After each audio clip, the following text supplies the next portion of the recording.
स्वागत और नमस्कार मेरे बीपीएससी के जवानों। बीपीएससी 67th के लिए ये हमारा current affair. This is me Kumar Pankaj और स्वागत करता हूँ आप सबका हमारे यूट्यूब चैनल क्रैक नाउ पर।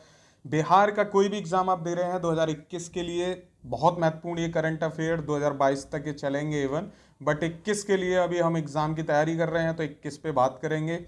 बिहार से मेरा विशेष लगाव है, जैसा आप जानते हैं। क्रैक नाउ जो भी कुछ है आज बिहार के एस्पिरेंट्स, बिहार के दोस्तों की वजह से है, तो आपका विशेष आभारी हूँ। मैं कोशिश करूँगा आपके लिए कुछ बेहतर दे पाऊँ पिछले बार की तरह इस बार भी। तो सबसे पहले हम देखेंगे मुख्यमंत्री उद्यमी योजना। बहुत ज़्यादा महत्वपूर्ण है ये योजना किसी भी एग्ज़ाम की दृष्टि से। और ये महत्वपूर्ण क्यों हो जाता है तो दोस्तों इसलिए क्योंकि अभी इसमें मुख्यमंत्री युवा उद्यमी योजना, मुख्यमंत्री इसमें अनुसूचित जाति अनुसूचित जनजाति योजना, मुख्यमंत्री महिला उद्यमी योजना, तो ये सारी योजनाएं जो हैं वो चलाई जा रही हैं, शुरू की जा रही हैं समय समय पे। और सबका इनका पैटर्न एक ही है, तो आपको ज़्यादा इसमें परेशान होना नहीं है। अगर मुख्यमंत्री युवा उद्यमी योजना के नाम से आती है तो उसमें भी आपको यही चीज़ें लिखनी है कि इस योजना के जो बातें हैं वो क्या हैं। अधिकतम 10 लाख रुपए की राशि दी जाएगी और इस राशि को बाइफरगेट किया गया है दो चीज़ों में। पहला है कि 5 लाख रुपए का अनुदान जो होगा वो अनुदान होगा, 10 लाख में से 5 लाख क्या होगा, अनुदान होगा, यानी दान के रूप में होगा। और जो बाकी का 5 लाख होगा वो दिया जाएगा कर्ज के रूप में, ऋण के रूप में, और इस पे 1% का ब्याज लिया जाएगा। बात समझ में आई आपको? 10 लाख रुपए अधिकतम दिए जाएंगे मुख्यमंत्री उद्यमी योजना में। महिलाओं का चाहे पूछ ले या फिर वो युवा उद्यमी योजना के नाम से पूछ ले, या अनुसूचित जाति अनुसूचित जनजाति वर्ग के लोगों के लिए पूछ ले, इसमें जो प्रावधान है वो अधिकतम 10 लाख रुपए का ही है। ये बात ध्यान से सुनिएगा, कमेंट मत करिएगा कि वो अलग अलग हैं ऐसा करके। मैं बता रहा हूँ नाम कुछ भी हो, जो अमाउंट है वो अभी तक सेम ही है, अधिकतम 10 लाख रुपए ही है। ठीक है, तो आपको अमाउंट ही पूछेगा एग्जाम में तो 10 लाख रुपए ही है, उसमें कंफ्यूज नहीं होना है। और इस 10 लाख रुपए का जो बाइफर्गेशन किया गया वो किया गया 5 लाख रुपए अनुदान के रूप में, यानी दान दिया जाएगा, और 5 लाख रुपए पे ब्याज दिया जाए, ऋण दिया जाएगा, जिसपे 1% की ब्याज ली जाएगी। ये बात समझ में आ गई? अगर इतना समझ में आ गया तो आपका ये जो योजना है ये पूरी हो गई, इतना समझ लीजिए। इससे ज़्यादा आपसे पूछेगा नहीं। फिर भी आप लोगों की नॉलेज के लिए, क्योंकि कई बार हम जो छात्र होते हैं चाहते हैं कि ज़्यादा ज्ञान अर्जित करें, तो उसमें अगर आप देखना चाहें कि पात्रता क्या है इस योजना की, कौन लोग पात्र हो सकते हैं, तो पहली इसमें पात्रता की शर्त है कि बिहार का निवासी होना चाहिए व्यक्ति जिसको इस योजना का लाभ लेना है। दूसरा है कम से कम वो 12वीं पास तो हो ही, क्योंकि उद्यम आप करना चाहते हैं तो कम से कम 12वीं पास होना चाहिए, या फिर आईटीआई हो, पॉलिटेक्निक में डिप्लोमा हो, या उसके समकक्ष कोई डिप्लोमा हो, ऐसा इन्होंने शर्तें रखी हैं। ठीक है, 18 वर्ष से 50 वर्ष की आयु हो उसकी, ऐसा नहीं है कि 50 वर्ष से ज़्यादा हो तो भी कैसे उद्यम करेगा। और 16 वर्ष का ही है तो ज्ञान की कमी हो सकती है, इसलिए 18 से 50 वर्ष की आयु होनी चाहिए। जो इकाई है वो प्रोपराइटरशिप फर्म हो सकता है, पार्टनरशिप फर्म हो सकती है, या एलएलपी या प्राइवेट लिमिटेड कंपनी के रूप में वो निबंधित होनी चाहिए, जो भी फर्म के आप क्षेत्र में आप पैसा लेना चाह रहे हैं, क्योंकि फर्म होगी तभी तो आप बिजनेस करेंगे। ठीक है, तो उसको फर्म आपकी रजिस्टर्ड होनी चाहिए। दूसरी बात है कि नई इकाई के लिए ही मदद दी जाएगी। ऐसा नहीं है कि आपकी पुरानी इकाई है और आप उसके लिए मुख्यमंत्री उद्यमी योजना से लाभ लेना चाहें, वैसा नहीं होगा। आपको नई फर्म आप खोल रहे हैं तो उसके लिए ही आपको पैसा मिलेगा। योजना का लाभ परिवार के किसी एक ही सदस्य को दिया जाएगा। ऐसा भी नहीं है कि आपके परिवार में 2-3 लोग हैं, सब अलग अलग 10-10 लाख लोग के एक ही बिजनेस शुरू कर दें, वैसा नहीं होगा। एक परिवार में से किसी एक ही सदस्य को ये दिया जाएगा। अब इसके लाभ की अगर बात करें तो जो स्टार्टिंग में मैंने आपको बताया वही इसके लाभ भी हैं। अधिकतम 10 लाख रुपए की आर्थिक सहायता इसमें दी जाएगी। उसमें मैंने आपको बता दिया 5 लाख अनुदान के रूप में होगा और 5 लाख होगा आपका ऋण के रूप में, जिसपे 1% ब्याज होगा या लोन होगा। ठीक है, तो ये 50-50% हो गई, इसमें कोई कंफ्यूजन है ही नहीं। 10 लाख का 50% 5 लाख और 5 लाख। ठीक है, जो 5 लाख होगा वो अनुदान होगा पूरी तरह, और 5 लाख पे ब्याज देना पड़ेगा आपको, वो 1% होगा। ये 1% वाली समय सीमा और जो वो है वो अमाउंट आपको याद रखना है। प्रति यूनिट 25,000 का खर्च होगा प्रशिक्षण और प्रोजेक्ट मैनेजमेंट पे, यानी आपको प्रशिक्षण दिया जाएगा और प्रोजेक्ट का मैनेजमेंट किया जाएगा। ये एक अलग बात है, इससे मुझे नहीं लगता ये वाली लाइन आपके एग्जाम के पॉइंट ऑफ व्यू से इंपॉर्टेंट है, फिर भी आप देख लीजिए। इसमें जो एक और लाभ है वो है कि बिहार औद्योगिक निवेश प्रोत्साहन नीति 2016 के भी लाभ इसमें शामिल कर लिए गए हैं, ये आपको याद रखना है, ठीक है। तो ये थी मुख्यमंत्री युवा उद्यमी योजना या मुख्यमंत्री उद्यमी योजना, ठीक है, ये याद रखना है आपको। ये यहाँ पे मैंने दिया हुआ है मुख्यमंत्री अनुसूचित जाति एवं अनुसूचित जनजाति उद्यमी योजना, ये इसका जो चार्ट है जो सरकार ने दिया हुआ है उसी को मैंने यहाँ पे जैसे कि तैसा पेस्ट कर दिया है। हालांकि ये दिख नहीं रहा, ब्लर है, हालांकि इसमें आपको ऐसा जानने जैसा कुछ बचा नहीं क्योंकि मैंने आपको सारी चीज़ें बता दी हैं। यहाँ पे जैसे शर्तें लिखी हैं, बिहार का निवासी होना चाहिए, अनुसूचित जाति के वर्ग के अंतर्गत ही हो। तो ये किसके लिए? अनुसूचित जाति और अनुसूचित जनजाति के लिए है। ये युवा के लिए ये शर्तें नहीं रहेंगी, महिला का अगर होगा तो नहीं रहेंगी। अभी ऐसा बिल अभी पास नहीं हुआ है, जब वो होगा उस पर मैं वीडियो फिर से बना दूंगा। हालांकि जो अमाउंट है वो सेम ही रहेगा। अभी अगर आपसे युवा उद्यमी योजना भी पूछता है तो अनुसूचित जाति और अनुसूचित जनजाति के लिए ही पूछेगा, आपको अमाउंट वही याद रखना है। महिलाओं के लिए आए तो ही अमाउंट वही रहेगा, इसलिए आपको नाम से कंफ्यूज बिल्कुल नहीं होना है। जहां भी आपको दिखे मुख्यमंत्री उद्यमी योजना, बेधड़क होके आप उसी को क्लिक करिएगा जो मैंने आपको पढ़ाया है अभी सारा, ठीक है। चलिए अगला एक बिहार का जो महत्वपूर्ण करंट अफेयर है वो है केंद्रीय सड़क परिवहन और राजमार्ग मंत्री हैं नितिन गडकरी, जो ठीक है, उन्होंने 10 दिसंबर 2020 को वीडियो कॉन्फ्रेंसिंग के जरिए बिहार में सोन नदी पर 3 लेन के कोइलेवर पुल का उद्घाटन किया है। इसमें ये मैं बोल्ड करना भूल गया हूं, पीडीएफ में ये जरूर बोल्ड कर दूंगा मैं।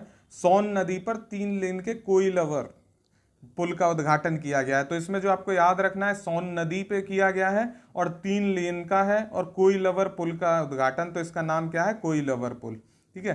कब किया गया था? 10 दिसंबर 2020 को किया गया था, यानी 2021 के किसी भी एग्जाम में, यानी बीपीएससी 67 में पूछे जाने की संभावना इसकी है, इसीलिए मैं इसको डिस्कस कर रहा हूँ।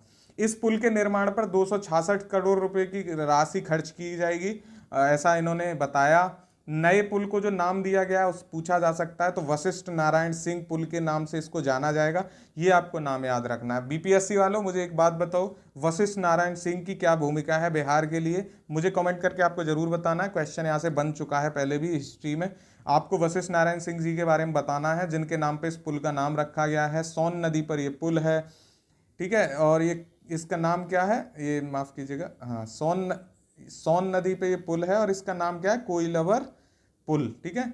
पुल की लंबाई कितनी है? तो पुल की लंबाई है 1.528 किलोमीटर, यानी लगभग 1.5 किलोमीटर के आसपास। पुल के डेक की चौड़ाई है 16 मीटर और ऊपर में 1.5 मीटर का फुटपाथ भी है। इतना आपसे नहीं पूछेगा, बस इसकी लंबाई आपको याद रखिए 1.528 किलोमीटर है, ऑलमोस्ट 1.5 किलोमीटर के आसपास ये पुल है। इसका नाम किसके नाम पे रखा जाएगा? तो वशिष्ठ नारायण सिंह पुल इसका नाम रखा जाएगा, ऐसा इसको आपको याद रखना है। सोन नदी पे है, ये भी बात इंपॉर्टेंट है, और 3 लेन का कोइलवर इसका नाम है, ये भी आपको याद रखना है, ठीक है। तो ये इंपॉर्टेंट है। अब हम वन लाइनर करंट अफेयर देखेंगे, इसके आंसर आप जल्दी से कीजिएगा, आंसर बताइएगा मेरे को। ये मैं बता चुका हूँ बजट आपको, तो इसमें से आपको क्वेश्चन ही आंसर करना है। बिहार में वित्त वर्ष 2021-22 में स्वास्थ्य के लिए कुल बजट का कितना प्रतिशत का प्रावधान किया गया है? बिहार में ऐसे ही क्वेश्चन पूछे जाते हैं, उसी के बेस पे मैंने करंट को बनाया है, आपको पसंद आना चाहिए। कमेंट करके बताइएगा ये तरीका पसंद है कि नहीं आपको। 2-3 में बड़े बड़े जो करंट अफेयर हैं, जैसे पहले डिस्कस किया वैसे किया करूंगा, उसके बाद जो मुझे लगता है क्वेश्चन के फॉर्म में मैं करंट बना के आपको दूंगा, ताकि आपको हेल्प मिल पाए और आपके दिमाग में बैठ पाए। जल्दी से बताओ 2021-22 में स्वास्थ्य के लिए कुल बजट का कितना प्रतिशत का प्रावधान है? ऑप्शन है 4.45, 6.08, 7.45, 9.56 और ये छठवां जो 5वां ऑप्शन होता है बिहार में, उपयुक्त में से कोई नहीं और उपयुक्त में से एक से अधिक। सबसे ज़्यादा फंसाता है ये वाला जो ऑप्शन होता है, क्योंकि नेगेटिव मार्किंग नहीं होती, ये दे दिया जाता है बिहार में 5वां ऑप्शन। इसका सही आंसर आपने कर लिया होगा, कमेंट करके मुझे बताइएगा। आंसर इसका सही क्या है? बी है। तो इसका जो सही आंसर है, बिहार में वित्त वर्ष में 2021-22 में स्वास्थ्य के लिए कुल बजट का कितना प्रतिशत का प्रावधान है? तो इसका सही आंसर हो जाएगा 6.08%, ठीक है। 20 का सही आंसर है 6.08। मैं ये लिख रहा हूँ, बार बार लिखूंगा नहीं, सिर्फ आंसर बताऊंगा, वीडियो लंबा नहीं करना है मेरे को, ठीक है। चलिए अगला क्वेश्चन है, कोविड महामारी के दौरान ऑक्सीजन आपूर्ति के लिए हाल ही में बिहार के किस जिले में ऑक्सीजन प्लांट की शुरुआत की गई है? इंपॉर्टेंट है ये सारे क्वेश्चन, बिल्कुल भी इनको इग्नोर मत करिएगा। क्वेश्चन आपको मिलेंगे, पिछली बार 35 से 40 क्वेश्चन मैंने दिए थे, इस बार भी कोशिश रहेगी उससे ज़्यादा ही मिल पाए आपको। कोविड महामारी के दौरान ऑक्सीजन आपूर्ति के लिए हाल ही में बिहार के किस जिले में ऑक्सीजन प्लांट की शुरुआत की गई है? जल्दी से बताओ। पटना, दरभंगा, भागलपुर, बेगूसराय या उपयुक्त में से कोई नहीं या एक से अधिक? ये पांचवा ऑप्शन तो सब में सेम ही होता है। बताइए, पटना, दरभंगा, भागलपुर, बेगूसराय। सोच लिया होगा आपने, इतना टाइम मैं दूंगा नहीं आपको। तो आंसर इसका डी है। बिहार में ऑक्सीजन सिलेंडर की आपूर्ति को सामान्य बनाने के लिए बिहार सरकार ने बेगूसराय में फरवरी 2020 में बंद पड़ा था ये ऑक्सीजन प्लांट, इसको शुरू किया है। इसके बारे में मैंने करंट अफेयर में आपको बताया भी था। मैं वीकली करंट अफेयर जो डालता हूं उसको आप जरूर देखा करिए, साप्ताहिक करंट अफेयर। साप्ताहिक करंट अफेयर का अलग से आपको प्लेलिस्ट मिल जाएगी हमारे चैनल पे, उसको आप देखिए। उसमें मैं बिहार के लिए और यूपी के लिए स्पेशली करंट अफेयर डिस्कस करता हूँ, बहुत इंपॉर्टेंट होता है वो, ठीक है, उसको देखा करिए। अगला है, बिहार में प्रवाहित किस नदी को नेपाल की पवित्रतम नदी माना जाता है?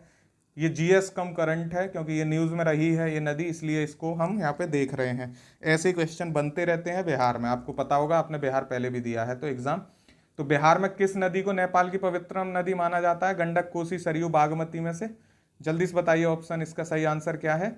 तो ये इसका जो सही आंसर है वो है डी, यानी बागमती। जो बागमती नदी है ये यहाँ की पवित्रतम नदी है जो मानी जाती है नेपाल में।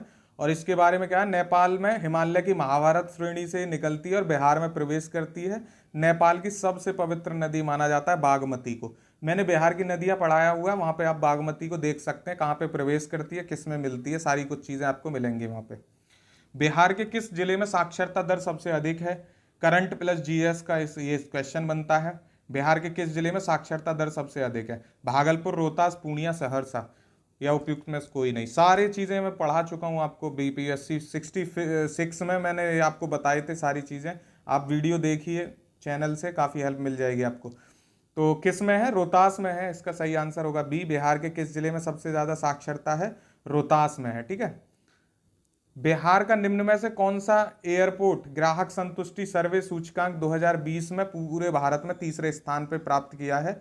इंपॉर्टेंट है ये, बिहार में एयरपोर्ट ने ग्राहक संतुष्टि सर्वे सूचकांक में तीसरा स्थान प्राप्त किया पूरे भारतवर्ष में। तो ये अपने आप की गर्व की बात है बिहार जैसे राज्य के लिए। बिहार यूपी में ऐसी चीज़ें बड़े मुश्किल से ही देखने मिलती हैं, दोनों ही एक जैसे ही हैं, बिहार और यूपी पीछे ही रहते हैं, अपना झारखंड भी साथ ही रहता है। तो इसमें कौन सा है बताइए? एयरपोर्ट ग्राहक संतुष्टि सर्वे सूचकांक 2020 में पूरे भारत में तीसरे स्थान किसको मिला है बताइए? पटना, गया, पूर्णिया, बेहटा में कौन सा है? तो बी, गया है, सही आंसर होगा इसका। गया को याद रखना है आपको। ऐसे क्वेश्चन बनते हैं बिहार में, इसलिए मैंने डिस्कस किए हैं, ठीक है। ये मत सोचिएगा कहाँ क्यों डिस्कस कर रहे हैं सर इनको। Centre for monitoring India economic यानी CMIE द्वारा फरवरी 2021 में जारी की गई रिपोर्ट के अनुसार बिहार में बेरोजगारी दर कितनी रही? इंपॉर्टेंट है बिहार में ऐसे क्वेश्चन बार बार कह रहा हूं मैं, याद रखना है आपको। तो बेरोजगारी दर कितनी बताइए centre for monitoring India economy ने? तो ये बताया है इसका बेरोजगारी दर 11.5%, ठीक है। कितना है? 11.5% है। आप अगर जल्दी जल्दी लग रहा है कि मैं जल्दी कर रहा हूँ, आप वीडियो को रोक के कमेंट करा करिए, आंसर करा करिए, क्वेश्चन को अटेम्प्ट किया करिए, ठीक है। मैं वीडियो लंबी नहीं करना चाहता, इसलिए जल्दी जल्दी बताता हूँ। बिहार में चावल शोध एवं विकास संस्थान स्थित है। इतना ज़्यादा इंपॉर्टेंट क्वेश्चन है, हर एग्जाम में पूछा जाता है ये बिहार के, इसलिए मैंने इसको रखा है। जीएस का क्वेश्चन है प्योर, लेकिन रखा है मैंने आपको करंट में। बिहार में चावल शोध एवं विकास संस्थान कहाँ पे स्थित है? आरा में, रोहतास में, दरभंगा में, बिहार शरीफ या नालंदा में? मुझे लग रहा है आपको सबको इसका आंसर पता ही होगा। आरा में है चावल शोध एवं विकास संस्थान। नहीं पता था तो अब कर लीजिए, ऐसे क्वेश्चन पूछे जाते रहे हैं लगातार बीपीएससी में, तो आपको ये सब चीज़ें याद रखनी है, ठीक है। ये था आज का करंट अफेयर। कैसा लगा आपको जरूर बताइएगा ये वीडियो। ऐसे ही मैं डिस्कस करता रहूँगा आपसे क्वेश्चन हर दूसरे दिन। आप इस चैनल को सब्सक्राइब करिए क्योंकि हम पढ़ाते हैं बिल्कुल फ्री। दोस्तों के साथ शेयर करा करिए और हमें बताया करिए कैसा लगा आपको video. All the best for your exam. पढ़ते रहिए, स्वस्थ रहिए। Thank you so much. जय हिंद।